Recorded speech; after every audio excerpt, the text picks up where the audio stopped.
Kembali menyaksikan CNBC Indonesia dan kali ini bersama dengan saya Shania Latas. Dan pada hari ini saya sudah bersama dengan Deputi Bidang Koordinasi Investasi dan Pertambangan Septian Haryoseto. Halo Pak Seto, apa kabar?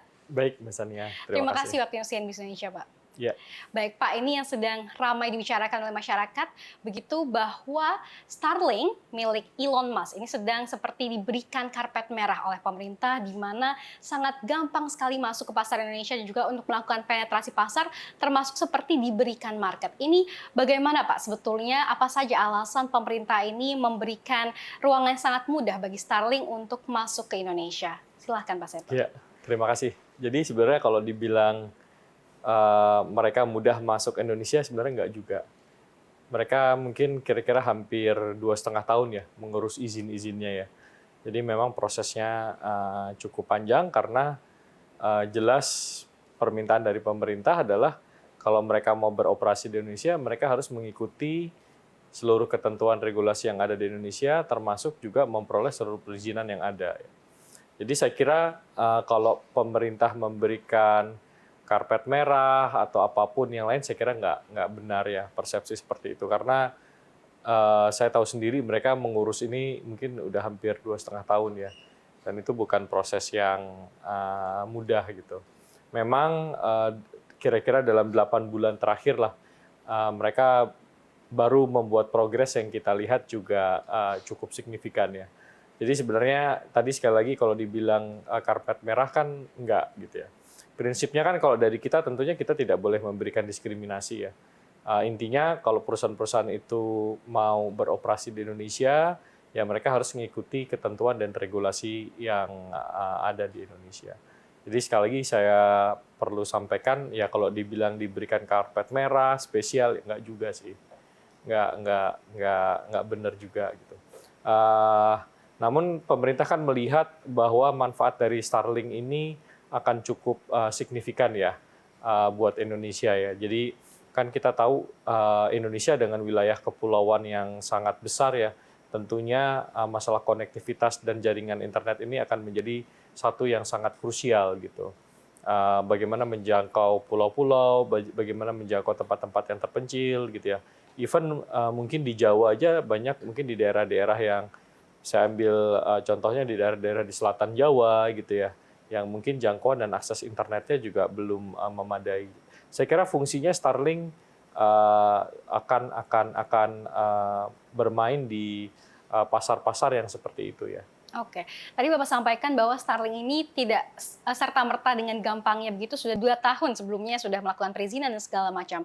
Nah, ini tapi Komisi 9 DPR RI ini menyatakan bahwa Starlink ini sebetulnya perizinannya belum lengkap. Ini bagaimana Pak sebetulnya? Apakah sudah diurus semua atau memang sudah ya? Harusnya udah ada 5 perizinan utama ya.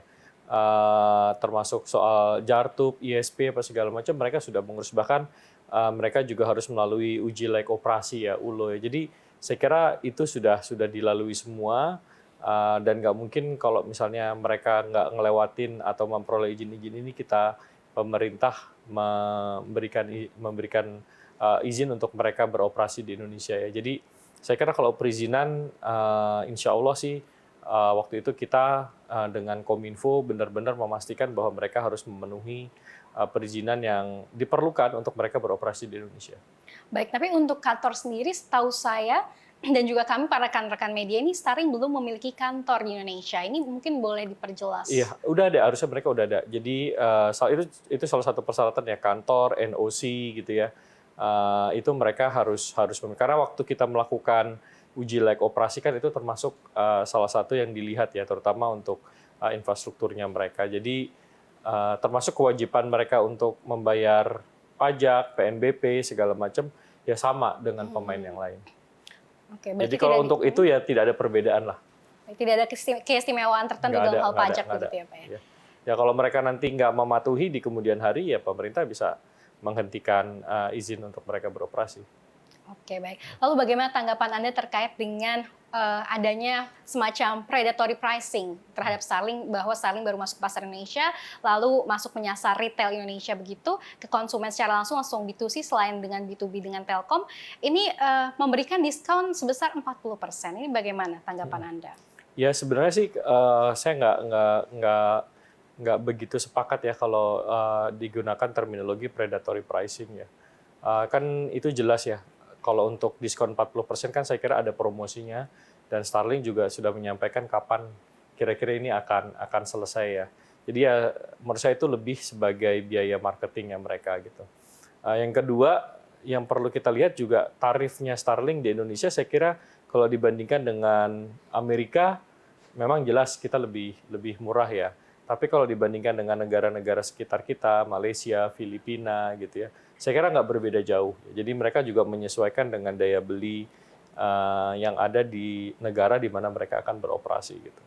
Memang untuk misalnya pelayanan-pelayanan publik kayak yang kemarin puskesmas segala macam gitu ya, mereka bisa memberikan tarif yang lebih kompetitif ya, selama memang nanti digunakannya di dalam volume yang besar gitu. Misalnya ada ribuan puskesmas yang menggunakan, saya kira ya kita juga mau nego kan, bahwa ya buat pemerintah kita juga minta tarifnya lebih kompetitif gitu. Tapi kalau saya kira kalau definisi predatory pricing saya kira tidak tepat lah untuk digunakan dalam hal ini. Oke, lalu bagaimana tanggapan Anda secara umum terkait dengan peta persaingan bisnis antara operator telekomunikasi dan juga penyedia jasa layanan internet lokal dengan Starlink? Ya, pertama-tama gini, saya kira kalau Starlink harus berkompetisi dengan operator seluler, jelaslah itu Starlink nggak akan mampu ya. Karena kalau kita lihat, ya even dengan misalnya harga di diskon sekarang ya sekitar 4,6, terus per bulan 750.000, ya terus terang ya mungkin nggak banyak kalangan di Indonesia yang bisa afford untuk harga itu ya. Jadi saya kira kalau untuk operator seluler, misalnya kita sekarang langganan paket data gitu kan, kayak misalnya Telkomsel gitu 30 GB, 40 GB, itu kan kira-kira di bawah 200 ribuan ya, di bawah 175.000. Jadi ya kalau untuk operator seluler saya kira mereka tidak akan bisa compete gitu. Nah, di mana mereka compete-nya saya kira satu, untuk penyedia jasa-jasa internet di luar operator seluler ya, dengan Vsat gitu ya, dengan fiber optik gitu ya.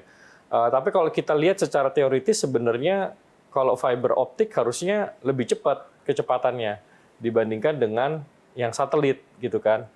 Ya ini secara teoritis harusnya seperti itu, kecuali misalnya masang kabel optiknya nggak benar gitu ya, sehingga kecepatannya turun, atau memang sengaja memberikan limit untuk kecepatannya gitu. Karena ada banyak cerita dari teman-teman saya, dia tadinya udah langganan satu paket internet gitu ya, dia bilang mau putus, mau ganti ke Starlink, tiba-tiba orang internetnya bilang, Pak ini kecepatannya kita naikin gitu. Lah jadi kan selama ini, dan itu tidak ada kenaikan harga gitu. Dan jadi kan selama ini kan seolah-olah jadi apa ya, jadi membohongi konsumen gitu kan, bahwa Anda bisa memberikan kecepatan segini kok, kenapa sebelum-sebelumnya saya dikasih kecepatan yang lebih rendah gitu. Jadi saya kira ada hal-hal seperti itu. Jadi dengan masuknya Starlink paling nggak kompetisi untuk penyedia jasa internet yang di luar operator seluler harusnya bisa lebih marak dan lebih menarik gitu.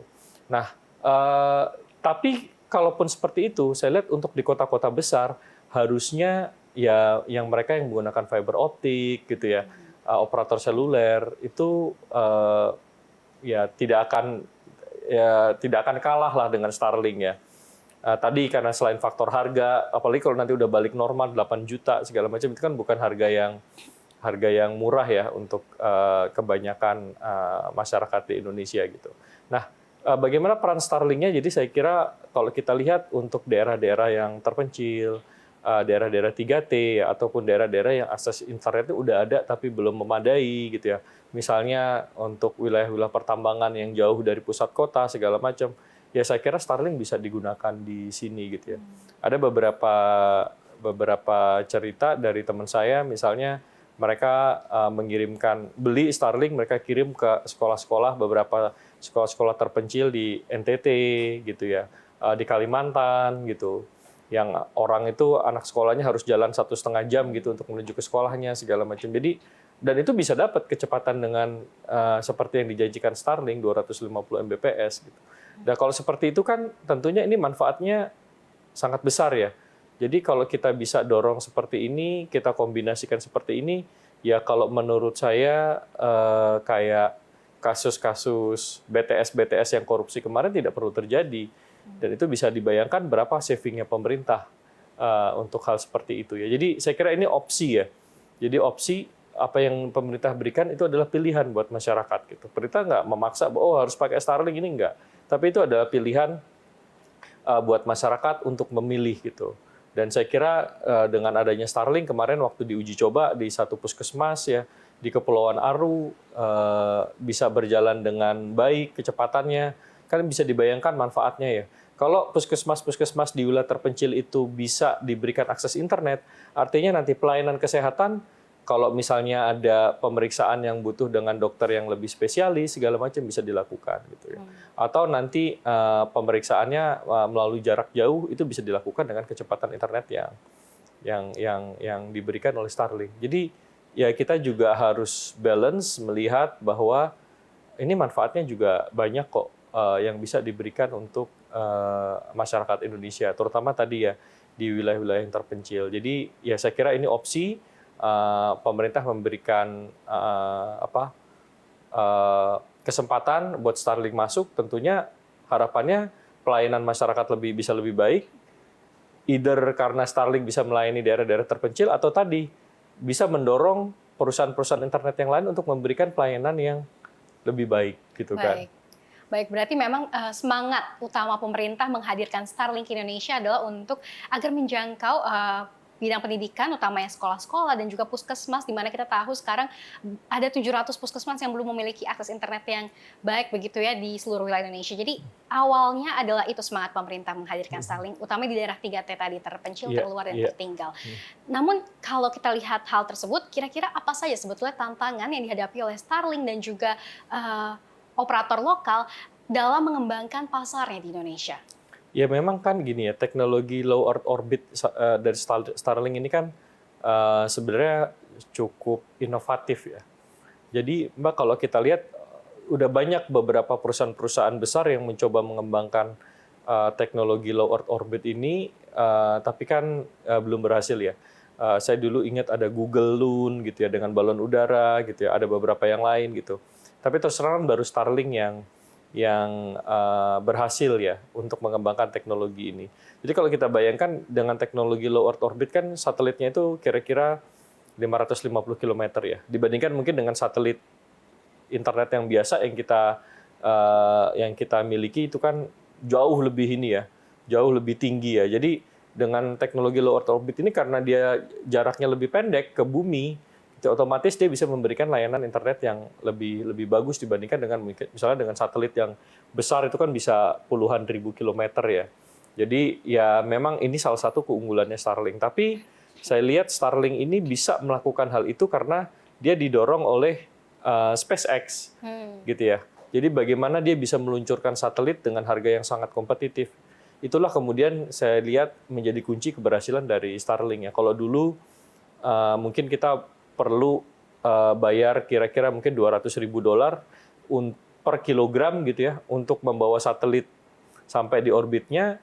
Nah sekarang dengan SpaceX mungkin hanya kira-kira sekitar $2.000 gitu. Jadi itu savingnya tinggi sekali gitu. Bahkan yang saya dengar pesawat ruang angkasanya Starlink yang terbaru nanti bisa menekan harganya itu bisa sampai kira-kira $600 gitu. Jadi itu adalah saya kira salah satu kunci keberhasilan Starlink dalam mendorong salah satu keberhasilan SpaceX ya untuk mendorong Starlink ini. Jadi memang ini tantangannya untuk operator-operator internet ya di daerah-daerah terpencil kan ya mereka kalau belum ada fiber optiknya ya otomatis harus menggunakan satelit. Satelitnya ya akan compete-nya seperti itu gitu.